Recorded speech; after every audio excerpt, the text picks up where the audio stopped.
Foi brinquedo. Como foi teu primeiro dia na escola, Ellie? Não estudei. Não pode estudar. Senta direitinho, que a gente tá Amanhã pra estudar. O estudo não tá lá. Minha mãe esqueceu. Nós vamos fazer um teste, depois eu gravo, tá bom? Mas, e você fez o que hoje então na escola? Brincou de quê? Nada. Nada? Nada? E a... Pode voltar. Então, e a letra E de quê? E Vou de L. fazer esse brinquedo. E a letra E é de quê?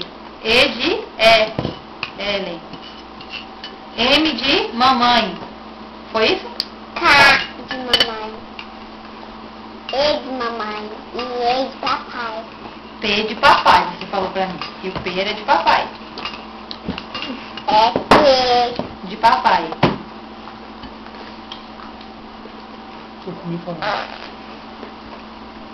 Quer um pouquinho de sal?